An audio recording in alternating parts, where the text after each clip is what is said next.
안녕하세요. 사진 찍는 국제무역사 루카스입니다. 해외 영업을 하다 보면 견적서를 작성할 일이 정말 많습니다.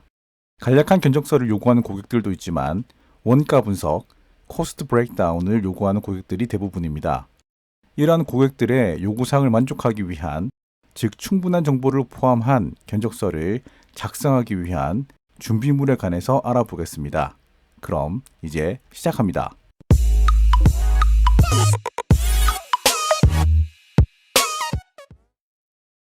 그 첫 번째로 BOM입니다.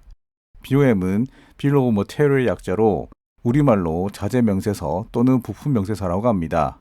제품을 생산하는 데 필요한 모든 구성 요소를 목록으로 나타내는 문서입니다. 원가 분석 영상에서 원가 구성의 한 요소인 재료비에 관해서 설명을 드렸었는데 이 재료비에 관한 자료가 정리된 문서가 BOM입니다. 참고로 재료비는 직접 재료비와 간접 재료비로 나눌 수 있습니다.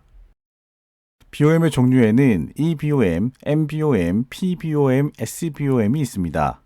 EBOM은 제품 설계 단계에서 사용되는 BOM으로 제품의 개발 단계에서 예상되는 자재 및 자재 비용에 관한 정보가 기재되어 있습니다. MBOM은 제품의 제조 단계에서 사용하는 BOM입니다. 실제 생산에 필요한 모든 자재와 자재 비용 정보가 기재되어 있습니다. PBOM은 제조에 필요한 자재를 구매할 목적으로 사용하는 BOM입니다. SBOM은 서비스를 제공하는 데 필요한 자원과 구성 요소를 나타낸 BOM입니다. 신제품 개발 단계에는 EBOM을, 기존 양산품인 경우에는 MBOM이나 PBOM을, 업종이 서비스업인 경우에는 SBOM을 사용할 수 있습니다. BOM의 양식은 각 회사마다 다를 수 있으나 기본적인 구성은 대부분 동일합니다. BOM은 일반적으로 BOM이라는 문서명, 작성일자, 제조하려는 완성품의 품명, 완성품의 품번, 작성자, 리비전 번호, 결제, 그 외 필요한 사항들로 헤드를 구성합니다. 좌측부터 살펴보면 부품의 종류를 알 수 있도록 번호를 입력하도록 되어 있고 다음으로 레벨을 입력하도록 구성합니다. 레벨은 각 부품이 완성품을 구성하기 위해 위치하는 계층을 의미합니다. 본 예시에서는 1단계가 가장 상위 레벨로 완성품과 가깝고 5단계가 가장 하위 단계로 가장 먼저 조립하는 부품입니다. 레벨을 참조하여 하위 단계에서 상위 단계로 조립하면 제품을 완성할 수 있습니다.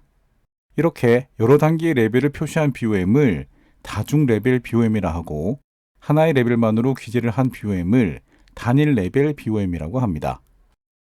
다음으로 공급처, 자재의 품번, 자재의 품명, 규격, 자재를 잴 수 있는 단위가 있습니다.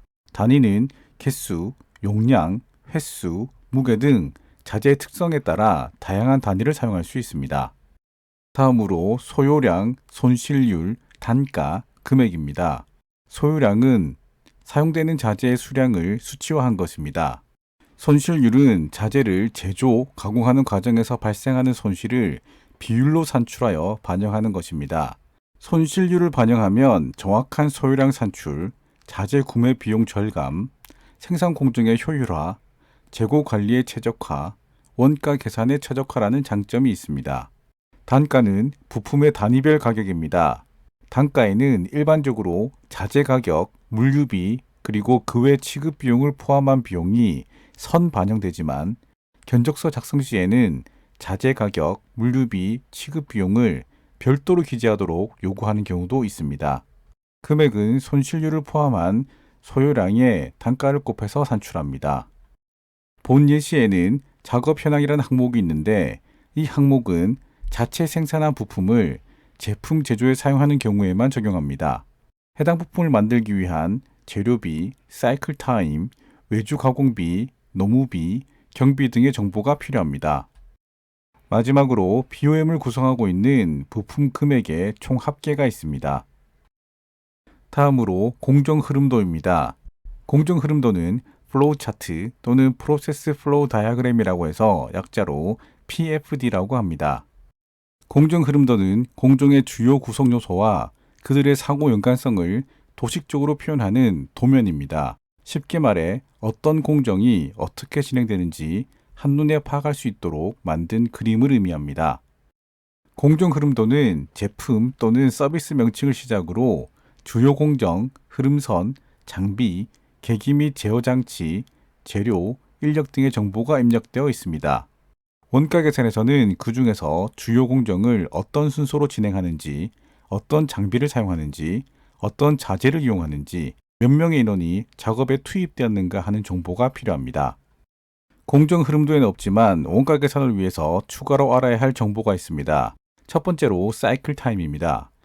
사이클 타임은 하나의 제품을 완료하는 데 소요되는 평균 시간을 의미합니다. A라는 공정은 자동화 설비를 사용하고 있는데 약 10초마다 제품이 하나씩 완료된다면 해당 공정의 사이클 타임은 10초입니다. 총 작업 시간을 완성된 제품 수로 나누어 계산할 수 있습니다. 원가 계산에서 반드시 알아야 하는 것이 사이클 타임입니다. 사이클 타임 외에 참고로 알아두면 좋은 택 타임과 리드 타임이 있습니다. 택 타임은 고객의 발주 수량을 생산하는 데 소요되는 평균 시간을 의미합니다. 8시간에 걸쳐서 발주 수량 4,000개를 생산했다면 개당 0.002시간이 소요되었고 초 단위로 변경하면 택 타임은 7.2초입니다. 마지막으로 리드 타임이 있습니다. 리드 타임은 고객이 주문한 시점부터 받는 시점까지 소요되는 총 시간을 의미합니다. 이는 주문 처리 시간, 생산 시간, 배송 시간의 합으로 구성됩니다. 예를 들어 수출품의 경우 PO를 받아 해외 현지까지 도착하는데 4개월이 소요되었다면 리드 타임은 4개월이 됩니다.